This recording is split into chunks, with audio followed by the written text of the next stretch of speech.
बिस्मिल्लाहिर्रहमानिर्रहीम, अस्सलाम वालेकुम। कैसे हो बच्चों? उम्मीद करती हूँ खैरियत से होगे। चैप्टर नंबर 5 परसेंटेज का आज वर्कशीट 1 क्वेश्चन नंबर 5 एक वर्ड प्रॉब्लम हम सॉल्व करने वाले हैं। लेकिन वीडियो स्टार्ट करने से पहले मैं एक थोड़ा सा ओवरव्यू दे दूं आपको। तो आपने बस 2-3 चीज़ें अपने जहन में रखनी हैं और इस तरह के क्वेश्चंस आपके पास आसानी से सॉल्व हो जाएंगे।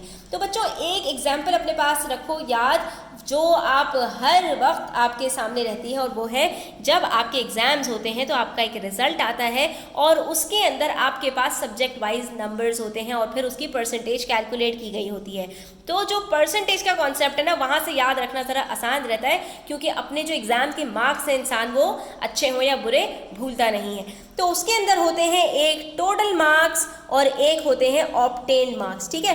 तो जो आपके ऑब्टेन मार्क्स होते हैं वो आपका होते हैं पार्ट, और जो आपके टोटल मार्क्स होते हैं वो आपका होता है होल, यानी पूरे में से कितने मार्क्स आपको मिले हैं। तो पूरे नंबर आपका टोटल और उसमें से जितने मार्क्स आपको मिले हैं वो आपका जो है वो पार्ट हो जाता है। तो आपका जो मार्क्स आपने ऑब्टेन किए होते हैं वो हमेशा न्यूमरेटर बनता है, यानी ऊपर चला जाता है, और जो आपके टोटल मार्क्स होते हैं वो नीचे आ जाते हैं। और जब अगर उसी की परसेंटेज निकालनी हो तो आप सिंपली क्या करते हैं, उसको 100% से मल्टीप्लाई कर देते हैं, परसेंटेज निकल के यूँ सामने आ जाती है।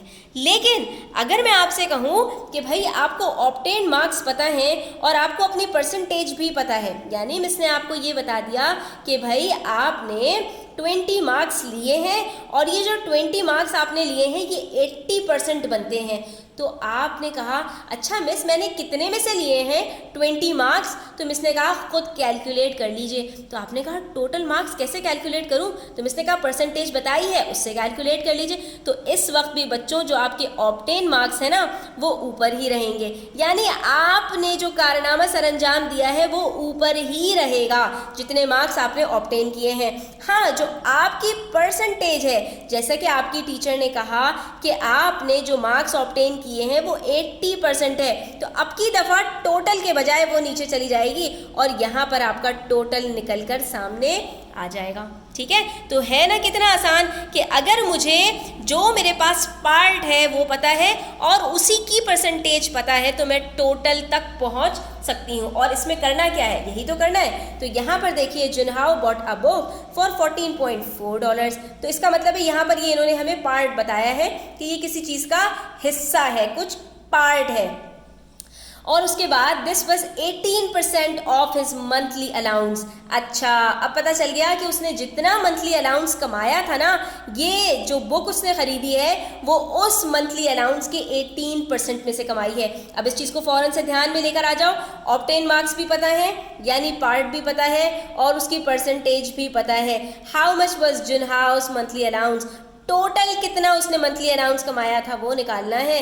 तो हमने क्या किया, हमने कहा कि भाई हमारा जो पार्ट है वो हम ऊपर रखेंगे, जो उसकी परसेंटेज है उसको नीचे रखेंगे और मल्टीप्लाई कर देंगे 100 से, आंसर आ जाएगा। तो ये देखिए इसके अंदर ज़्यादा लंबी चौड़ी कोई कैलकुलेशंस नहीं करनी, बस याद रखना है पार्ट और उसकी परसेंटेज मल्टीप्लाई कर देना है 100 से। जैसे जब परसेंटेज निकालते थे तो ऑब्टेन को ऊपर रख के टोटल नीचे रख के 100 से मल्टीप्लाई करते थे, यहाँ पर भी बस यही करना है, पार्ट को ऊपर रखना है और सिर्फ परसेंटेज को नीचे रख देना है। यानी वहाँ पर क्या था, पार्ट को ऊपर रख के टोटल को नीचे रखते थे और 100% से मल्टीप्लाई कर देते। यहाँ पार्ट को ऊपर रख के परसेंटेज को नीचे रखना है, पार्ट ऊपर ही रहेगा। ठीक है, हमारे पास पार्ट क्या था 14.4 और परसेंटेज उसकी कितनी थी 18। हमने 100 से मल्टीप्लाई किया, इन दोनों को डिवाइड करके आंसर आ गया हमारे पास $80। यानी उसने मंथली अलाउंस कमाया था $80 का और उसका 18% यानी 14.4 खर्च कर दिया एक बुक खरीदने के लिए। ठीक है, इसी तरह से हमारे पास है question number 6 which says 27 pupils in a class participated in a teachers day performance. एक जो है क्लास है उसमें से 27 बच्चों ने टीचर डे परफॉर्मेंस के अंदर पार्टिसिपेट किया। This was 75% of the peoples in the class. लेकिन ये जो 27 बच्चे हैं ये पूरी क्लास तो नहीं है, अलबत्ता पूरी क्लास का 75% है, अभी भी 25% बच्चों ने पार्टिसिपेट नहीं किया। How many peoples did not participate in the performance. तो आप ये बता दीजिए कि टोटल क्लास की लेंथ जो है वो कितनी है। ये नहीं बताना आपको टोटल क्लास की स्ट्रेंथ, बल्कि आपको सिर्फ उन बच्चों की स्ट्रेंथ बताना है जिन बच्चों ने पार्टिसिपेट नहीं किया। तो अब इसको कैसे हम सॉल्व करेंगे?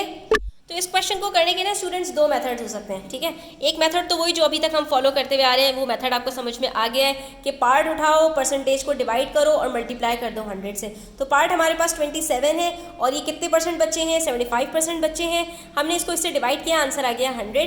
तो हमें पता चल गया कि टोटल क्लास में बच्चे कितने हैं, 36, ठीक है। आप ऐसा करेंगे आपको समझ में आ जाएगा, क्योंकि 75 और 100 की बात करें तो 25 3 से 75 होता है, 25 4 से 100 होता है। अब 3 के टेबल में 27 आता है, 3 1 जा 3, 3 9 जा 27, 9 को 4 से मल्टीप्लाई करो, आंसर आ गया 36। अब टोटल बच्चे अगर 36 हैं, 27 बच्चों ने पार्टिसिपेट किया है, तो कितने बच्चों ने पार्टिसिपेट नहीं किया होगा, सिंपल है, 36 में से 27 माइनस कर दो, आंसर आ जाएगा 9। लेकिन दूसरा मेथड जिसके अंदर आपको ये वाली कैलकुलेशन नहीं करनी पड़ेगी, इसी कैलकुलेशन से आंसर आ जाएगा।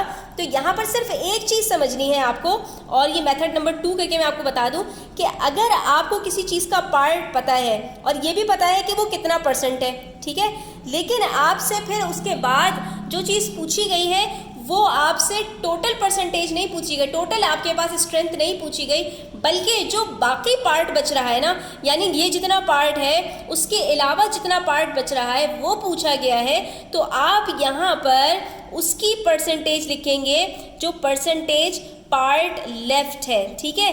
तो क्या मतलब हुआ इस बात का, इस बात का मतलब ये है कि यहाँ पर 100 लिखने से मुझे पूरी क्लास की स्ट्रेंथ पता चल रही है, लेकिन अगर मैं यहाँ पर 100 ना लिखूँ, बल्कि ये मुझे कितनी परसेंटेज बताई थी इन्होंने, 75, और बाकी जो परसेंटेज बच गई 100 माइनस 75 वो कितनी है, 25।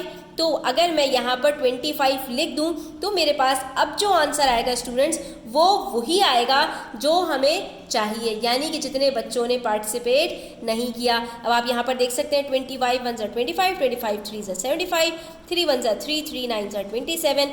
ये देखिए हमारे पास यहाँ पर आंसर 9 डायरेक्ट आ गया।